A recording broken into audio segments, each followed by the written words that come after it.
জীবনে ঈশ্বরের কাছে কিছু না কিছু প্রার্থনা করি, আর ঈশ্বর যখন আমাদের মনস্কামনা পূরণ করেন তখন আমরা প্রসন্ন হয়ে যাই। কিন্তু যখন ঈশ্বর আমাদের মনস্কামনা পূর্ণ করেন না, তখন আমরা ভাবি, সন্দেহ করি যে সত্যি ঈশ্বর আছেন।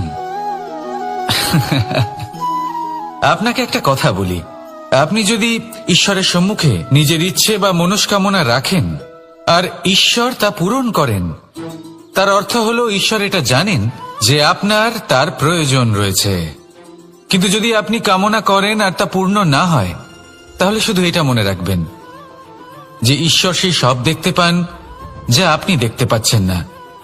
দ্বিতীয় কারণ হলো এটা, ঈশ্বর এটা খুব ভালো করে জানেন যে যে ইচ্ছে আপনি রাখছেন সেই ইচ্ছে আপনি নিজের জোরে পূর্ণ করতে পারেন।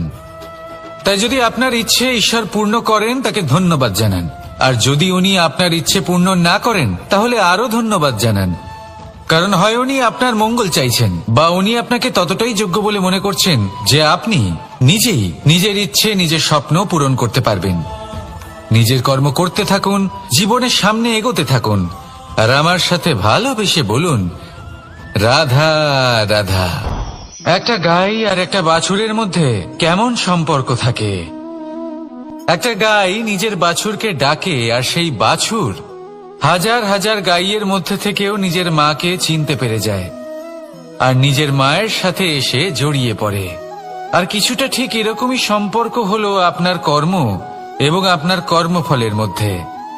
আপনি যেমন কর্ম করবেন, আপনার কর্ম আপনার কর্মফলকে ডাক দেবে, আর আপনার কর্মফল কোথাও না কোথাও থেকে আপনাকে খুঁজতে খুঁজতে এসে আপনার সাথে জড়িয়ে পড়বে। তাই উচিত এটাই হবে যে আপনি সৎকর্ম করুন, কারণ ঈশ্বর যদি আপনাকে আপনার ভুলের জন্য ক্ষমা করেও দেন, আপনার কর্ম কিন্তু করবে না। তাই যদি আপনি দুষ্কর্ম করতে চলেছেন, তাহলে আপনি প্রস্তুত থাকুন, আর যদি আপনি শুভ কর্ম করতে চলেছেন, তাহলেও আপনি প্রস্তুত থাকুন। আপনার কর্ম যেমন হবে তেমন ফল আপনার কাছে নিজে থেকেই চলে আসবে। আজ না হোক কাল, কাল না হোক অন্য কোনো সময় অবশ্যই আসবে। আসুন আমার সাথে ভালোবেসে বলুন, রাধা রাধা। কোনো বাড়িতে, কোনো পরিবারে যখন কারোর জন্ম হয়, তখন তা কত সুখের মুহূর্ত হয়। সেই ছোট্ট সন্তান যখন কিছুটা বড় হয়, সে হাঁটার চেষ্টা করে, আর সেই প্রক্রিয়াতেও খুব বড় একটা শিক্ষা লুকিয়ে রয়েছে, ঠেলে দেওয়া। যখন আপনি হাঁটতে চান, সামনে এগোতে চান, তখন আপনি কি করেন? নিজের পায়ের তলার যে মাটি, তাকে আপনি পেছনে ঠেলে দেন। ব্যাস, এই একই জিনিস তো জীবনেও শিখতে হবে। এবার যদি আপনি জ্ঞানের পথে অগ্রসর হতে চান, তাহলে অজ্ঞানতাকে পেছনে সরিয়ে দিতে হবে। যদি আপনি প্রকাশের দিকে এগোতে চান, তাহলে অন্ধকারকে পেছনে সরিয়ে দিতে হবে। যদি আপনি ভবিষ্যতে সফল হতে চান, তাহলে অতীতের যে অসফলতাগুলিকে পেছনে সরিয়ে দিতে হবে। যে জল বইতে বইতে থেমে যায়, তাকে আমরা নালা বলে থাকি, তার থেকে দুর্গন্ধ বের হয়। কিন্তু যে জল বইতেই থাকে, তাকেই আমরা পবিত্র জল বলি। তাহলে আপনিও কর্ম করতে থাকুন, কখনো থামবেন না, আর আমার সাথে ভালোবেসে বলুন, রাধা রাধা। যোগাসন। যোগাসনে আসন অত্যন্ত গুরুত্বপূর্ণ। এবার আমি বলবো সবথেকে শ্রেষ্ঠ আসন কোনটি। আশ্বাস। নিজেকে আশ্বস্ত করতে থাকুন যে আমি আছি, সব ঠিক হবে, যা হচ্ছে ভালোর জন্য হচ্ছে। এই আশ্বাস আপনাকে জীবনে এমন ধনাত্মক বিশ্বাস দেবে যে আপনি বড় বড় সমস্যার সমাধান করতে পারবেন। এবার যদি কথা বলি সবথেকে কঠিন সময়ের, তাহলে সেটা হলো বিচ্ছেদের। যা মা সীতাকে সহ্য করতে হয়েছে শ্রীরামের জন্য, রাধা কৃষ্ণকেও সহ্য করতে হয়েছে। যে ব্যক্তি বিচ্ছেদের সময় সঠিক পথে চলে এসেছে, সে জীবনে অনেক শ্রেষ্ঠ স্থানে অবশ্যই পৌঁছতে পারবে। এবার যদি কথা বলি সবথেকে জরুরি এবং গুরুত্বপূর্ণ সময়ের, তাহলে সেটা হলো সংযোগ। সকলকে সাহায্য করতে থাকুন। আপনি অন্যদের সাহায্য করে তাদের যত আনন্দ দিতে পারবেন, ততটাই আনন্দ আপনারও জীবনে অবশ্যই আসবে। আসুন আর আমার সাথে ভালোবেসে বলুন, রাধা রাধা। আম এবং নিম, এই দুই যে যার স্থানে অত্যন্ত বিশেষ, অত্যন্ত শ্রেষ্ঠ। আম আমাদের শক্তি বাড়ায়, আর অন্যদিকে নিম রোগের সাথে লড়াই করার আমাদের ক্ষমতা বাড়ায়। এবার আম অত্যন্ত মিষ্টি হয়, আর নিম অত্যন্ত তিক্ত। তাই এই কারণে কি নিমের নিরাশ হওয়া উচিত বা নিজেকে ঘৃণা করা উচিত? তার স্বাদ তিক্ত? কখনোই নয়। দেখুন, নিম তিক্ত, এতে নিমের কোনো দোষ নেই। দোষ হলো জিহ্বার, যে মিষ্টি পছন্দ করে, তিক্ত পছন্দ করে না। কিন্তু যদি আপনি নিজের জীবনে নিমের প্রয়োগ না করেন, তাহলে আপনার রোগ প্রতিরোধ ক্ষমতা বাড়বেই না। তাই নিম হলো অত্যন্ত গুরুত্বপূর্ণ। এর থেকে আপনি কি শিক্ষা পেলেন? এটাই যে জীবনে কখনো অন্য কারোর মাপকাঠি দ্বারা নিজেকে পরখ করবেন না। আপনার যোগ্যতা, আপনার বিশেষত্ব, আপনার গুণ, অপগুণ, এই সব কিছু আপনি নিজে বুঝে নিন, সেটাই যথেষ্ট। আসুন আর আমার সাথে ভালোবেসে বলুন, রাধা রাধা। কামবোধ, এটাই আপনার অন্তরের প্রথম শত্রু। বেশিরভাগ মানুষই কামবোধ বলতে লালসা বোঝেন, কিন্তু এটা সম্পূর্ণ সত্য নয়। কামের আসল অর্থ হল কামনা। এটা খুবই সহজ ব্যাপার। মনুষ্য শরীর থাকলে, মানুষের মন থাকলে এই কামনা অবশ্যই থাকবে। এবার এটাই দেখতে হবে যে এই কামনা নেতিবাচক কামনা নাকি ইতিবাচক কামনা। অন্য কারোর জিনিসে নজর দেওয়া, অন্য কোনো মানুষের উপর নজর দেওয়া, কোনো অনুচিত বস্তুর দিকে নজর দেওয়া, এই নেতিবাচক কামনা। আর এই দুষ্কামনা মানুষকে দিয়ে অপকর্ম করাবেই করাবে। তাই মনে রাখবেন, যে ব্যক্তি নিজের কামনাকে নিয়ন্ত্রণে রাখতে পারেন, তিনি সঠিক পথেও থাকেন, সঠিক লক্ষ্যে পৌঁছতেও পারেন। যিনি কামনা নিয়ন্ত্রণে রাখতে পারেন না, তিনি তার পথও হারিয়ে ফেলেন এবং লক্ষ্যচ্যুতও হন। তাই মনে রাখবেন, নিজের কামনাগুলিকে নিয়ন্ত্রণে রাখুন। কাম নামক এই শত্রুর ওপর বিজয় লাভ করুন। আর আমার সাথে ভালোবেসে বলুন, রাধা রাধা। আমাদের জীবনে দুই ধরনের সম্পত্তি হয়ে থাকে। এক হলো ভৌতিক সম্পত্তি, এক হলো জৈবিক সম্পত্তি। অর্থ, সম্পদ, সুবিধে, খাদ্য, এইসব ভৌতিক সম্পত্তির মধ্যে পড়ে। ব্যক্তি, মিত্র, পরিবার, আমাদের আপনজন, আত্মীয় স্বজন সব জৈবিক শ্রেণীতে পড়ে। আর প্রত্যেক মানুষের পক্ষে এই বিভাজন বোঝা অত্যন্ত আবশ্যক। কারণ মূলত আমাদের ব্যবহার দুই রকমের হয়ে থাকে। হয় আমরা ভালোবাসি বা আমরা সদ্ব্যবহার করি। আর সবথেকে বড় ভুল আমরা তখন করি যখন আমরা বুঝতেই পারি না যে ভালোবাসবো কাকে আর ব্যবহার করব কাকে। আমরা ভৌতিক সম্পত্তি ভালোবেসে ফেলি আর ব্যবহার করি জৈবিক সম্পত্তিকে, যেখানে এটা অনুচিত। জৈবিক সম্পত্তিকে ভালোবাসুন আর ভৌতিক সম্পত্তিকে ব্যবহার করুন। যেদিন আপনার মধ্যে এই বোধ জাগ্রত হবে যে কাকে ভালোবাসবেন আর কাকে ব্যবহার করবেন, সেই দিন আপনার জীবনে শুধুই শান্তি বিরাজমান হবে। আর তখন এই মন প্রসন্ন হয়ে বলবে, রাধা রাধা। কাল, আজ এবং কাল, আমাদের সমগ্র জীবন এই তিনটির আশেপাশেই ঘুরতে থাকে। আমরা সবসময় বিগত সময়ের বিষয়ে ভাবতে থাকি। অতীতে যদি আমাদের দ্বারা কোনো ভুল হয়, সেই বিষয়ে ভেবে ভেবে আমরা সবসময় অনুতাপ করতে থাকি। এটা উচিত নয়। দেখুন, অতীতের থেকে শিক্ষা লাভ করা অত্যন্ত আবশ্যক, কিন্তু সেই ভুল যাতে আবার না হয় সেই কাজটা কিন্তু আপনাকে বর্তমানেই করতে হবে, তাই না? দ্বিতীয় কথা, আমরা সবসময় ভাবি আগামী দিনের বিষয়ে, ভবিষ্যতের বিষয়ে। আমরা ভাবি যে কাল করে নেব, আজ এই কাজ করতে পারছি না, কোনো ব্যাপার নয়, কাল করে নেব। আজ কাজটা শুরু করতেই পারলাম না, কোনো ব্যাপার নয়, কাল করে নেব। আজকের দিনটাই ভালো ছিল না, কোনো ব্যাপার নয়, সেটা কাল করে নেব। ব্যাপারটা বুঝুন, আপনি নিজের সময় নষ্ট করছেন। দেখুন, এই যে কাল, তা কখনোই আপনার হাতে আসবে না।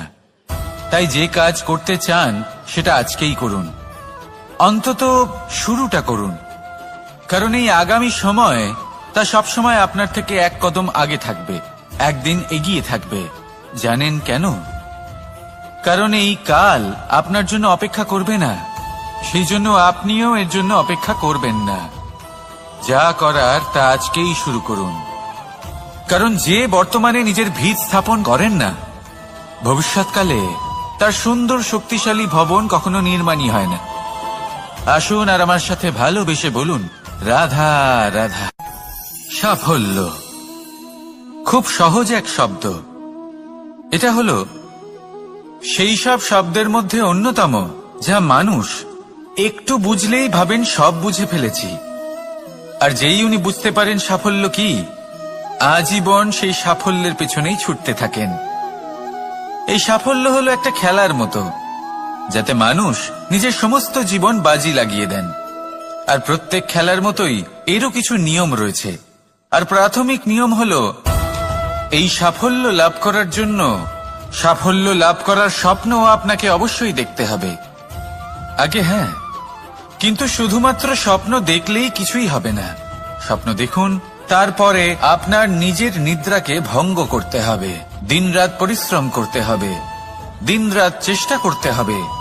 তবেই এই সাফল্য আপনার কাছে আসবে আর আপনার পদানত হবে। তাহলে স্বপ্ন দেখুন আর পরিশ্রম করে তাকে সার্থক করুন। যদি এটা করেন তবেই সাফল্য সহজেই আপনার কাছে আসবে। আর তখন মন প্রসন্ন হয়ে বলবে, রাধা রাধা। সমস্যা, প্রত্যেকের জীবনেই সমস্যা আসা যাওয়া করে।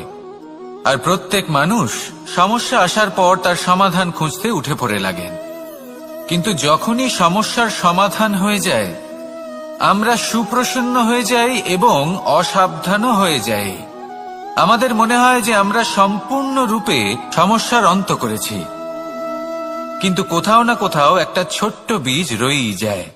আর সেই বীজ আমাদের অসাবধানতার ছত্রছায়ায় বড় হতে থাকে, আর তারপর মহা সংকট হয়ে আবার আমাদের উপর আক্রমণ করে। এই সংকট যে কোনো রূপে আসতে পারে, কোনো শত্রুর রূপেও আসতে পারে, বা কোনো মহামারীর রূপেও আসতে পারে। সেই জন্য সবসময় সাবধান থাকাই উচিত। কারণ অসাবধান হলে কি হয়, আমাদের সুরক্ষা চক্রে একটা ছেদ উৎপন্ন হয়, আর আমাদের শেষ করতে পারে এমন এক বাণ সেই ছেদ বিন্দু হয়ে আমাদের হৃদয়ে প্রবেশ করতে পারে। তাই যে কোনো সমস্যার সমাধান করুন, জয়ী হন, উৎসব পালন করুন, কিন্তু সাবধানে থাকবেন। আসুন আর আমার সাথে ভালোবেসে বলুন, রাধা রাধা। এই সংসারের অন্তের এর বিনাশের প্রারম্ভ কিভাবে হয়? কোন যোগের মাধ্যমে, কোন ভয়ানক অসুরের আগমনে, নাকি প্রকৃতির রাগের কারণে? না, এই সংসারের বিনাশের প্রারম্ভ হয় আমি থেকে। এই আমি, এই তুমি, এটা আমি করেছি, ওটা তুমি করেছো, এটা আমার, ওটা তোমার, আদি ইত্যাদি। এই ভাব যখন মনে বাসা বেঁধে নেয়, সর্বপ্রথম ঘর ভাগ হয়, তারপর বসতি, তারপর প্রাণ, আর তারপর দেশ, আর সবার শেষে সমস্ত সংসার ভাগ হয়ে যায়। আর এই ভাগ হয়ে যাওয়া শেষে মনোমালিন্যে পরিণত হয়। এখন এমত অবস্থায় কি করা যেতে পারে? কিভাবে বাঁচা যায় এই পরিস্থিতির থেকে? কিভাবে দূরে থাকা যায় এই বিনাশের থেকে? উত্তর সেই একটাই, করুণা। একে অপরের দরকারগুলি বুঝুন, একে অপরের সমস্যাগুলি বুঝুন, একে অপরের দুঃখের সাথী হয়ে দাঁড়ান, একে অপরের সুখের ভাগিদার হন। আর শেষে যখন এই আমি আমরাতে পরিণত হবে, তখন এই বিনাশ নিজে থেকেই দূরে চলে যাবে। তাহলে আমরাতে বিশ্বাস করতে শিখুন, আর আমার সাথে ভালোবেসে বলুন, রাধা রাধা।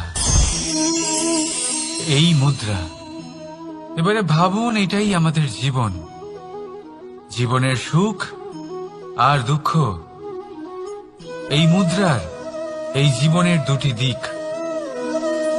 কিন্তু যখনই আমরা ঈশ্বরের কাছে প্রার্থনা করি তখনই আমরা সুখ চাই, আর সেই সুখ আসেও। আর যখনই সেই সুখ আসে তখন ব্যক্তি সর্বপ্রথম তাকে ভুলে যায় যে দুঃখের সময় ওনার সাথে ছিলেন। আর এমত অবস্থায় উনি সাহায্য করেন না, উনি করেন উপকার। আর এই উপকারের বদলে মানুষের থেকে উনি নিজের জন্য শ্রদ্ধা চান। আর সেই শ্রদ্ধা, সেই চাহিদার কারণে উনি নিজেকে অন্যদের থেকে শ্রেষ্ঠ, অন্যদের থেকে ভিন্ন মনে করতে বিবশ হয়ে যান। আর আলাদা হবার কারণে তার মধ্যে জেগে ওঠে অহংকার, আর সেটাই হয় তার পতনের কারণ। এবার এতে কি করা যেতে পারে, কি চাওয়া যেতে পারে ঈশ্বরের কাছে? এই প্রশ্ন অবশ্যই মনে আসে। ঈশ্বরের কাছে চান সুখ, শুধুমাত্র ততটাই যাতে অহংকার না আসে, আর দুঃখ ততটাই যাতে শ্রদ্ধা না চলে যায়। রাধা রাধা। এই সংসারে এমন কিছুই নেই যে সব সময় একই থাকবে। যা কিছু নির্মাণ হয়েছে তা একদিন অবশ্যই ভেঙে পড়বে, কিন্তু এই ভেঙে যাওয়ার বিশ্লেষণ আপনি কিভাবে করবেন তা আপনার উপরে নির্ভর করছে। ওই আকাশের দিকে তাকান, ওই মেঘ, ওটাও ভেঙে পড়ে, কিন্তু নিজে ভেঙে পড়ার সাথে বর্ষাকে তৈরি করে যায়। মাটির ডেলা অবশ্যই ভেঙে পড়ে, কিন্তু ব্যবহারযোগ্য মাটির রূপ নিয়ে। এই ধরিত্রীর বুকে কোনো এক বীজ যখন ভেঙে পড়ে তখন ধরিত্রীর উপর এক বিশাল আকারের বৃক্ষ নির্মাণ করে। যদি জীবনে কিছু ভেঙে পড়ে তাহলে নিরাশ হয়ে পড়বেন না, নিজের সাহস হারাবেন না। ধনাত্মক দৃষ্টিভঙ্গি দিয়ে দেখতে চেষ্টা করুন। মনে করুন নিয়তি নিশ্চয়ই আপনার জন্য আরো ভালো কিছু ভেবে রেখেছে, যা ভবিষ্যতে আপনার প্রতীক্ষা করছে। ধনাত্মক চিন্তা ভাবনা করতে থাকুন, তারপর দেখবেন শ্রেষ্ঠ রচনা নিজেই তৈরি হবে। রাধা রাধা। চলতে থাকা, থেমে যাওয়া, বিশ্রাম নেওয়া, তারপর দম নিয়ে পুনরায় দাঁড়িয়ে পড়া, আর তারপর আবার সেই পথ চলা। এটা জীবনের অভিন্ন এক অঙ্গ, এটার থেকে আপনি পালাতে পারবেন না। কিন্তু এই অঙ্গকে আপনি নিজের জীবনে কিভাবে প্রয়োগ করবেন, কিভাবে তাকে কাজে লাগাবেন, সেই সিদ্ধান্ত আপনাকে নিতে হবে। যারা হেরে যান তারাও জীবনে থমকে যান, আবার যারা জেতেন তারাও দাঁড়িয়ে পড়েন। যারা হেরে যান তারা হাঁপিয়ে দাঁড়িয়ে পড়েন, যারা জিতে যান তারা দাঁড়িয়ে পড়েন সেই সর্বোচ্চ স্তরে পৌঁছে গিয়ে। এবার দাঁড়াতে তো আপনাকে হবেই, তা হতেই হবে। কিন্তু কখন, কিভাবে দাঁড়াবেন, ক্লান্ত হয়ে নাকি সর্বোচ্চ স্তরে পৌঁছে গিয়ে, সেই সিদ্ধান্ত আপনার। অবশ্যই দাঁড়িয়ে পড়ুন, কিন্তু ক্লান্ত হয়ে নয়, কারণ আপনাকে পুনরায় দাঁড়িয়ে পড়তে হবে, পুনরায় যাত্রাপথে এগোতে হবে এবং সর্বোচ্চ স্তরে পৌঁছতেই হবে। রাধা রাধা। স্বপ্ন, আমরা জীবনে স্বপ্ন দেখতে থাকি, সেটা পূরণ করার পূর্ণ প্রয়াস করে থাকি। কিন্তু এই স্বপ্ন পূরণ না হওয়ার পরিস্থিতিতে আমরা ভেঙে পড়ি, ছিন্ন বিচ্ছিন্ন হই, আর তারপরই বোঝা আমরা আগামী প্রজন্মের ওপর রীতিমতো চাপিয়ে দিই। আমরা এটাই মনে করি যে আমরা যেটা হতে পারিনি সেটা আমাদের সন্তান অবশ্যই হবে। আমরা যা কখনো পাইনি আমাদের সন্তান অবশ্যই তা পাবে। এটা যে অনুচিত সেটা আমরা ভাবি না, কিন্তু এটা ভুল, আর এই ভুল আমরা সকলেই করে থাকি। সন্তান প্রকৃতি আর পরমাত্মার আশীর্বাদ, ওদের ভেতরে তাদের নিজের একটা অস্তিত্ব লুক। রাধা রাধা। এই পুকুর দেখছেন আপনি? পুকুরের জল কখনো প্রবাহিত হয় না, একই স্থানে জমে থাকে, আর সেই কারণে কিছুদিন পর ময়লা হতে শুরু করে। কিন্তু তাও আমরা একে ত্যাগ করি না, আমরা তবুও একে পুজো করি। শুধুমাত্র এই কারণে নয় যে অতীতে সে আমাদের তৃষ্ণা মিটিয়েছে, কিন্তু এই কারণেও যে যদিও বা সে ভবিষ্যতে আমাদের তৃষ্ণা না মেটায়, কিন্তু প্রয়োজন হলে আগুন অবশ্যই নেভাতে পারে। ঠিক সেই রকমই হয় আমাদের সম্পর্ক, সম্পর্ক যা আমরা বহু বছর পরিশ্রম করে তৈরি করি, যে দরকার পড়লে আমাদের সহায়ক হয় কোনো না কোনোভাবে। সেই জন্য সম্মান করতে শিখুন এই সম্পর্কগুলিকে, শিখুন এই সম্পর্কগুলিকে অটুট রাখতে। কথায় কথায় এই সম্পর্কগুলিকে ভেঙে দিতে শিখবেন না। রাধা রাধা। বিষ, এই শব্দটা শুনলেই মনে অনেক কল্পনা জন্ম নেয়। কল্পনা অসহ্যকর তিক্ততা, কল্পনা অত্যন্ত বেদনাদায়ক মৃত্যু। এবার যদি আপনাকে জিজ্ঞেস করা হয় যে সবচেয়ে বিষাক্ত বিষ কোনটা, তাহলে আপনি কি বলবেন? কেউ বলবে সর্পের বিষ, কেউ বলবে কাঁকড়া বিছের, কেউ বলবে কালকিউটের বিষ। কিন্তু না, এই সমস্ত রকম বিষ সেই বিষের সামনে টিকতে পারবে না যাকে আমরা বলে থাকি কানের মধ্যে ঢালা বিষ। শুনতে অত্যন্ত মিষ্টি, কিন্তু তিক্ততায় অত্যন্ত বিষাক্ত। পেটের মধ্যে যাওয়া এই বিষ শুধুমাত্র একটি মানুষের মৃত্যুর কারণ হয়, কেবল একটি। কিন্তু কানের মধ্যে ঢালা এই বিষ একাধিক সম্পর্কের নাশ করতে পারে। আর এটাতে সেই ব্যক্তির ভুল নেই যে আপনার কানে বিষ ভরেছে, আপনি তাকে দোষ দিতে পারেন না। এখানে দোষ আপনার নিজের, যে এই বিষকে আপনি নিজের উপরে প্রভাব ফেলতে দিয়েছেন, এই বিষকে সুযোগ দিয়েছেন আপনার ক্ষতি করতে। এটা আপনার ভুল। সেই জন্য কুমন্ত্রণায় কখনো কান দেবেন না। আপনার মনে ভালোবাসার দৃঢ়তা জাগিয়ে তুলুন আর নষ্ট করে দিন এই সংসারের সমস্ত বিষের প্রভাবকে। রাধা রাধা। জীবন, আমাদের এই জীবন সুখ আর দুঃখ, এই দুইয়ের মিশ্রণ। এদের সংমিশ্রণই জীবনের ভারসাম্য বজায় রাখে।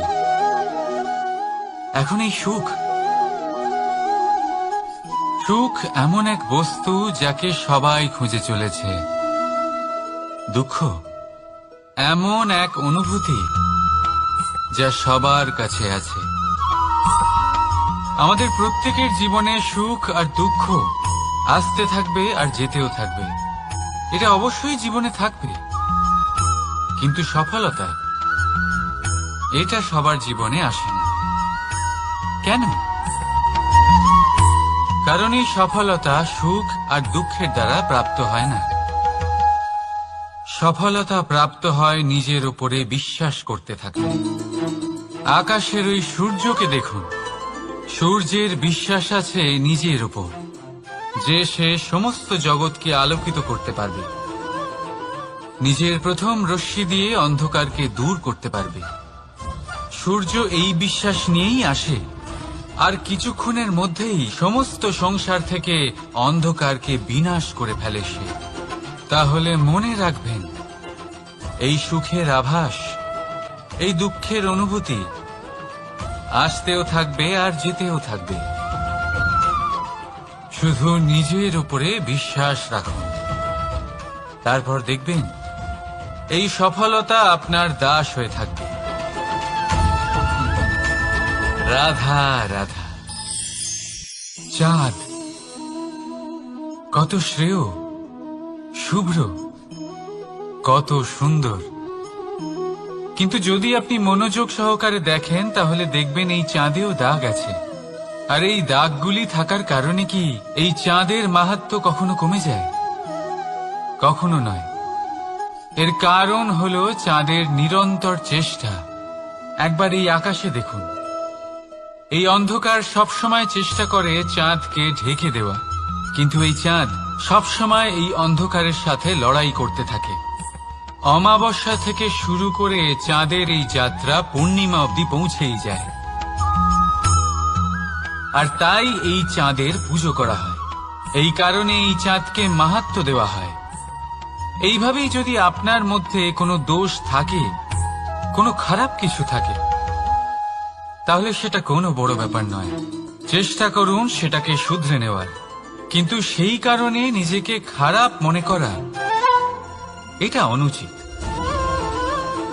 নিজের ভুলগুলো, নিজের দোষগুলো, নিজের খারাপ দিকের কথা ভুলে আপনি এই সংসারের ভালোর দিকে প্রস্থান করেই দেখুন না। আপনি দেখবেন আপনার অন্তরের তেজ ঠিকরে বেরোচ্ছে। রাধা রাধা। এই পিঁপড়েদের দেখছেন আপনি? সবাই একই রকমের। এদের মধ্যে তফাৎ খুঁজে বার করা অসম্ভব। মনে হয় যেন ওদের আলাদা আলাদা অস্তিত্বই নেই। কিন্তু যদি আপনি মন দিয়ে দেখেন তাহলে দেখবেন প্রতিটা পিঁপড়ের আলাদা কাজ নির্ধারিত, তাদের আলাদা অস্তিত্ব আছে। কেউ বাড়ি বানানোর জন্য মাটি সংগ্রহ করতে পটু, কেউ ঢিপি বানাতে পটু, কেউ খাবার খোঁজায় পটু, আবার কেউ সেই খাবার আনায় পটু। ঠিক সেরকমই হয় মানুষেরা। মনে হতেই পারে সবাই একই রকম, কিন্তু প্রতিটা মানুষের ব্যক্তিত্ব, প্রতিটা মানুষের অস্তিত্ব ভিন্ন হয়। আর সত্যি কথা বলতে কি, প্রতিটা মানুষের ভিন্নতাই আমাদের প্রগতির দিকে নিয়ে যায়। ভাবুন, যদি আপনাকে কারোর সাথে হাত মিলিয়ে চলতে হয়, তাহলে আপনাকে আপনার সোজা হাত তার উল্টো হাতে ধরে এগোতে হবে। এটাই সৃষ্টিকর্তার সৃষ্টির নিয়ম। ভিন্নতা, এই ভিন্নতাকে আশীর্বাদ ভেবে চলুন, এতে কোনো খারাপ নেই। রাধা রাধা। দাদা আমাকে বহুবার জিজ্ঞেস করেন যে কানাই, তুমি রাধার সাথে এই সংসারকে প্রেম শেখাতে এসেছ, তাহলে কেন তুমি রাধাকে এত বিরক্ত করো? কেন ও তোমাকে বিরক্ত করে? কেন এই ঝগড়াঝাটি হয়? কেন এই টানাপোড়েন চলে? এবার এটার উত্তর আমি কিছুটা এইভাবে দিতে চাই। পিঁপড়ে সেই বাড়িতেই প্রবেশ করে যেখানে মধু উপস্থিত আছে। যদি আপনার বাড়িতে মধু থাকে, কোনো মিষ্টি জিনিস থাকে, মিষ্টত্ব থাকে, তাহলে পিঁপড়ে সেখানে অবশ্যই প্রবেশ করবে। ঠিক এইরকমই হয় আমাদের সম্পর্ক। এর মধ্যে ছোটখাটো ঝগড়াঝাটি, টানাপোড়েন, রাগ করা, মন ভাঙানো, এই সব তো চলতেই থাকে, বিশেষ করে সেই সম্পর্কগুলিতে যেখানে মিষ্টত্ব আছে। মনে রাখবেন, যেই সম্পর্কে কোনো খুনসুটি নেই, রাগ করা, মান ভাঙানো নেই, কোনো ছোটখাটো ঝগড়াঝাটি নেই, সেই সম্পর্ক শুধুমাত্র মস্তিষ্ক দিয়ে পালন করা হচ্ছে, মন থেকে নয়। তাই মন থেকে ভালোবাসতে শিখুন। আর এই ছোটখাটো ঝগড়াঝাটির, এই অম্ল মধুর খুনসুটির আনন্দ উপভোগ করুন, কারণ এতেও ভালোবাসা আছে। রাধা রাধা। এই পুস্তক বড়ই কাজের জিনিস। কাহিনী হোক, কবিতা হোক, স্মৃতি হোক, এতে যাই লিখে দেবেন তা ভবিষ্যতের পুঁজি হয়ে যাবে। কিন্তু যদি কখনো এমন হয় যে এই পুস্তক ময়লা হয়ে যায়, বা যদি কোনো পাতায় আপনি ভুল করে কালি ফেলে দেন, বা কোনো বাক্য লিখতে গিয়ে আপনি ভুল করে ফেলেন, তাহলে আপনি কি করেন? সেই পুস্তক কি আপনি তুলে ফেলে দেন? না, তাই তো। শুধু একটা পাতা ছিঁড়ে ফেলেন, যাতে সেই পুস্তক সঠিক থাকে, সুন্দর হয়ে ওঠে। এই পুস্তকের মতোই হয় আমাদের সম্পর্ক। তার সেই এক পাতা একটা ভুল। তাই যে কোনো সম্পর্কে যদি কারোর কোনো ভুল হয়ে গিয়ে থাকে, তাহলে সেই ভুলকে সম্পর্ক থেকে দূরে করা সঠিক হবে। সেই ভুলকে ভুলে যাওয়াই সঠিক হবে। সেই সম্পর্ক ভাঙা নয়, সেই সম্পর্ক সামলে রাখুন। কারণ ভুল তো সবার দ্বারা হয়। যদি এরকম করেন, তবেই জীবনরূপী